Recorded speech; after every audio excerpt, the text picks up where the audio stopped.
வணக்கம் மக்களே. எடை குறைப்பு முதல் இதய நோய் வரை கோடையில் பூசணி தரும் அற்புத நன்மைகள். ஸோ இதை நம்ம ஹேஷ் காட் அப்படின்னு சொல்லுவோம். நார்மலான பூசணிக்காயை விட இது வெண்பூசணி நாம் பார்த்திங்கன்னா திருஷ்டியை கழிக்க சுற்றி போட இதுக்கெல்லாம் தானே பயன்படுத்துவோம். இது எப்படி நம்ம ஆரோக்கியங்களுக்கு உதவும் அப்படின்னு சொல்கிறீங்க. கண்டிப்பாங்க நான் சொல்லக்கூடிய விஷயங்களை மட்டும் நீங்கள் ஃபஸ்ட்டு காது கொடுத்து கேளுங்க.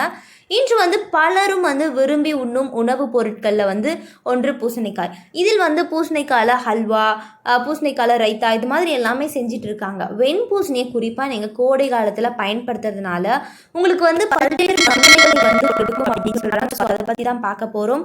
நம்ம சேனலை நீங்கள் இப்போ தான் ஃபஸ்ட் டைம் பார்க்குறீங்க அப்படின்னு சொன்னால் மறக்காமல் சப்ஸ்கிரைப் பண்ணிவிட்டு சைடில் இருக்கக்கூடிய பெல் ஐக்கானை கிளிக் பண்ணிக்கோங்க. தினந்தோறும் இது போன்ற பல்வேறு ஆரோக்கிய விஷயங்களை பார்க்கலாம். வெண்பூசணிக்காய் போன்ற முழுக்க நீர் சத்து இருக்கிற காய்கறிகளில் பார்த்திங்கன்னா எதுவுமே கிடையாது அப்படின்றாங்க. ஸோ குழந்தைகள்லேருந்து பெரியவர்கள் வரை எல்லாருமே இதை கண்டிப்பாக எடுத்துக்கலாம். ஆரோக்கியங்கள் மட்டும்தான் தரும். பூசணி ஜூஸில் நீங்கள் தெரிந்து கொள்ள வேண்டிய பல்வேறு ஆரோக்கியங்கள் இருக்குங்க.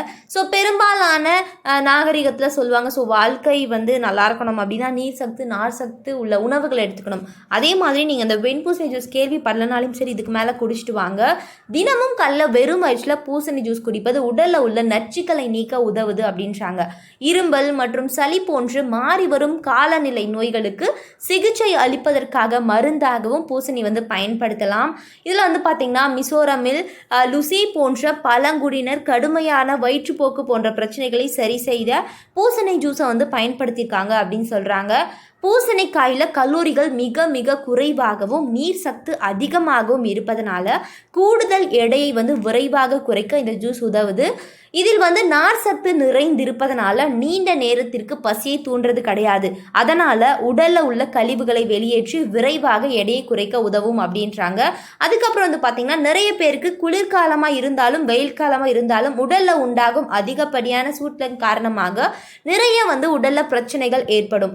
இந்த உடல் சூட்டை அதிகரிப்பதற்கு அவர்கள் எடுத்துக்கொள்ளும் உணவு கூட மிக முக்கியமான காரணங்களில் ஒன்றாக இருக்கலாம். அப்படி உடல் சூடு அதிகமாக இருப்பவர்கள் பூசணி ஜூஸ் சிறந்த ஒரு காய்கறியாகும் அப்படின்றாங்க. ஏன் அப்படின்னா இது உடலுக்கு குளிர்ச்சியை நல்லா தரும்.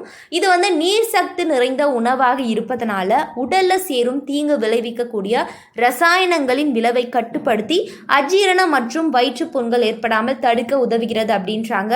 அதுக்கப்புறம் பூசணிக்காய் ஜூஸில் கால்சியம், துத்தநாகம், பாஸ்பரஸ் போன்ற அனைத்து வகையான முக்கிய ஊட்டச்சத்துகளும் தியாமின் மற்றும் அதிகமான ஆன்டி ஆக்சிடென்ட்கள் வைட்டமின்களாம் நிறைந்து காணப்படுது.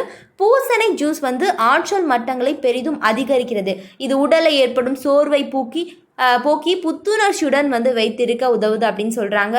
ஸோ மக்களே, அஜீரண கோளாறு, மலச்சிக்கல் மற்றும் வயிறு தொடர்பான பிரச்சனைகளை சரி செய்ய மிக சிறந்த தீர்வு இந்த ஒரு பூசணிக்காய் ஜூஸில் இருக்குது. வயிற்று பகுதியில் உண்டாகும் கெட்ட பாக்டீரியாக்களை பார்த்திங்கன்னா தாக்கும் நல்ல பாக்டீரியாக்களையும் இந்த ஒரு பூசணிக்காய் ஜூஸ் ஊக்குவிக்கும் அப்படின்றாங்க. குடலை சுத்தமாகவும் ஆரோக்கியமாக பார்த்திங்கன்னா வைத்திருக்க உதவுது. அதுக்கப்புறம் பாருங்கள், உடல் ஆரோக்கியத்திற்கு மட்டும் கிடையாதுங்க, மன ஆரோக்கியத்திற்கும் இந்த பூசணிக்காய் பயன்படுத்தலாம். மன அழுத்தம், மனப்பதட்டம் ஆகியவற்றை குறைக்க உதவுது. இதில் இருக்கக்கூடிய அதிகப்படியான ஆன்டி ஆக்சிடென்ட்கள் கார்டிசோல் உற்பத்தியை கட்டுப்படுத்தி மனதை அமைதியாக பார்த்திங்கன்னா வச்சுக்க உதவும். இதோடு பார்த்திங்கன்னா இன்சோமேனியா எனும் தூக்கமின்மை மற்றும் மனப்பதட்டம் போன்ற பிரச்சனைகளை குறைக்க நமக்கு பயன்படுது. மனதை அமைதியாக வச்சுக்கும். முக்கியமாக நீங்கள் பூசணிக்காய் அதாவது வெண்பூசணி ஜூஸை தொடர்ந்து எடுத்துக்கிட்டிங்கன்னா உடல் எடையை குறைக்கலாம். இது போன்ற பதிவுகளுக்கு மறக்காம சப்ஸ்கிரைப் பண்ணிக்கோங்க மக்களே. நன்றி, வணக்கம்.